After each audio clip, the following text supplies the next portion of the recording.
అన్ని రంగాలలో కూడా అగ్రస్థానంలో ఉంచే ప్రయత్నం చేసినారు. కాయ కష్టం చేస్తే కూడా ఆయన మీద అనేక అభియోగాలు, అనేక అవమానాలు కూడా చేసిన సందర్భాలు ఉన్నాయి. ఇంటికి రానియడట, ప్రగతి భవన్లో కూర్చుంటాడట, ఇట్లాంటి మాటలు మాట్లాడాను.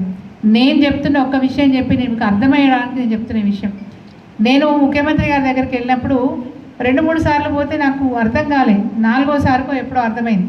సార్ కూర్చున్న ఛాంబర్లో ఎదురుగా ఉన్న గోడకి ఒక గోడ మొత్తం స్క్రీన్ ఉండేది, టీవీ చూస్తున్నట్టు ఒక స్క్రీన్ ఉండేది అనమాట.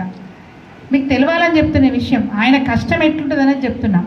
ఏదైనా టాపిక్ మీద మాట్లాడుతుండంటే వచ్చిన వాళ్ళతో మాట్లాడుకుంటూనే ఆ స్క్రీన్ మీద దృష్టి ఉంటుంది. ఆ స్క్రీన్ మీద ఏం నడిచేదంటే మేడిగడ్డ దగ్గర పని ఇట్లా జరుగుతుంది, అన్నారం దగ్గర పని ఇట్లా జరుగుతుంది, సుందిళ్ళ దగ్గర పని ఇట్లా జరుగుతుంది, ఇట్లా ఇవన్నీ చూస్తారు వారు. అంటే కేసీఆర్ ఒక ముఖ్యమంత్రి అంత పట్టుదలగా ఇరిగేషన్ ప్రాజెక్టులు, సాగునీరు తేవడం కోసం ప్రాజెక్టుల నిర్మాణం ఎట్లయితుందని తను స్వయంగా చూస్తున్న ముఖ్యమంత్రి ఎవరన్నారో ఈ ప్రపంచంలో రికార్డు కేసీఆర్ గారే.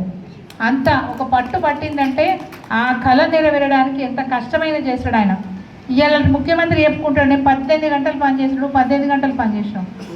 మా కేసీఆర్ గారు 24/7 పనిచేసాడు, 24/7 పనిచేసాడు మా కేసీఆర్ గారు.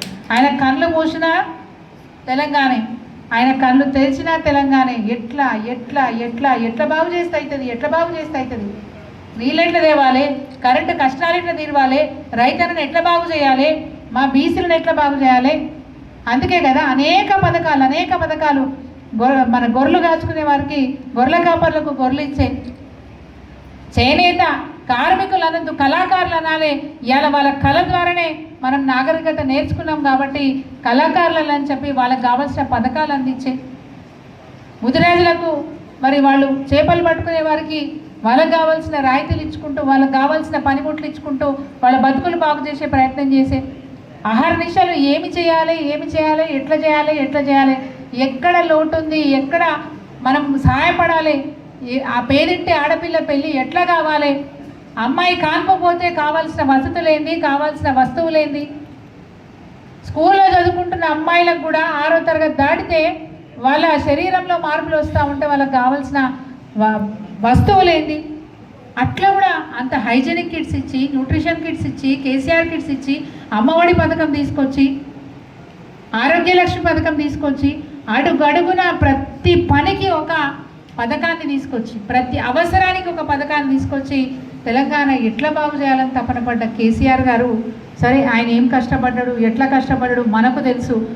బయట వాళ్ళు చాలా మాటలు మాట్లాడుతూ ఉంటారు. ఈ స్క్రీన్ పక్కన ఆ కొసకు ఇంకో బార్లు పైకి కిందికి పోతూ ఉంటుండే, కింద ఉంటుండే. ఏందో అనుకునేది నేను, కొద్ది రోజులకు అర్థమైంది నాకు. దాంట్లో ఏముంటుందో మీరు ఆశ్చర్యపోతారు చెప్తే.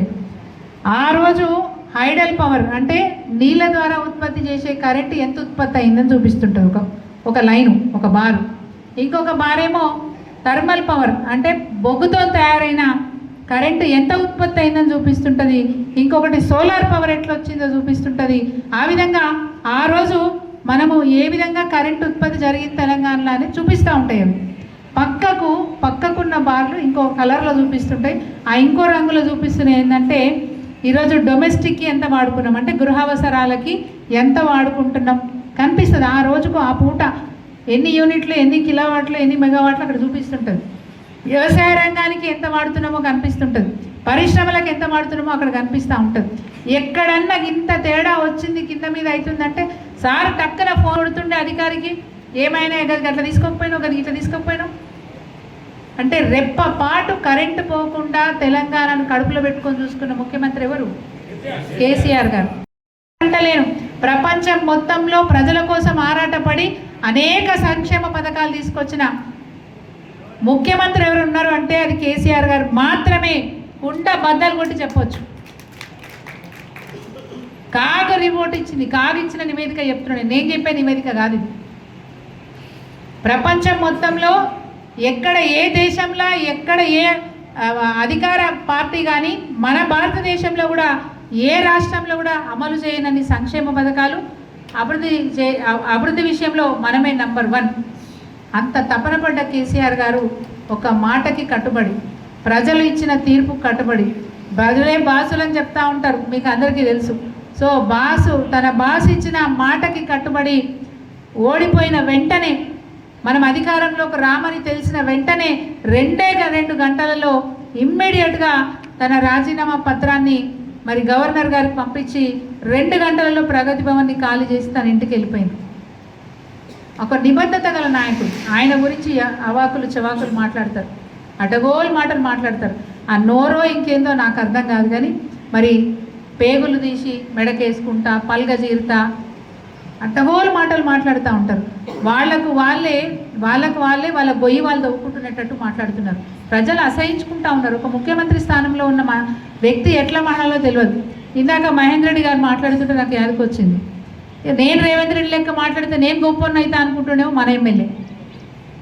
ఇంకా ఆయన మాట తీరు అట్లే కనబడుతుంది. ఆయన మాట్లాడితే నేను మాట్లాడాలి, నేను రేవంత్ రెడ్డిని ఫాలో కావాలి అనుకుంటున్నామో. బిడ్డ, రేవంత్ రెడ్డి సెక్యూరిటీ లేకుండా బయటికి రాడు. మరి నువ్వు ఊర్లలో పడి తిరిగేటోని జాగ్రత్తగా ఉండు. ఎవరైనా కన్నెర చేస్తే ఆగమైపోతావు బిడ్డ. ఒళ్ళు దగ్గర పెట్టుకొని తిరుగు. ఇది మంచి పద్ధతి కాదు. ఎట్లా పడితే అట్లా, ఎవరిని పడితే అట్లా వాళ్ళని మాట్లాడడం మంచిది కాదని చెప్పి నేను ఎమ్మెల్యే గారికి విజ్ఞప్తి చేస్తా ఉన్నా. మీకు నష్టం జరిగితే అనవసరంగా ఆ బదనా మాకు వస్తుంది. మిమ్మల్ని ఎవరైనా ఏమన్నా ఆ బదనా మాకు వస్తుంది, ఆ బదనా మాకు వద్దాయా, మేము ముట్టగట్ట తెలుసుకోలేదు. మీరు జాగ్రత్తగా ఉండండి, జాగ్రత్తగా మాట్లాడండి. ఎవరితో మాట అనిపించుకోకండి, ఎవరితోని చేయి చేయించుకునే పరిస్థితి దాకా తెచ్చుకోవద్దని చెప్పి ఎమ్మెల్యే గారికి విజ్ఞప్తి చేస్తూ, అదేవిధంగా ఈరోజు మన కర్తవ్యం ఏంది? చాలామంది మన నియోజకవర్గంలో చాలా గ్రామాల నుంచి నాకు ఫోన్లు వస్తున్నాయి. కృష్ణంరాజు కూడా ఫోన్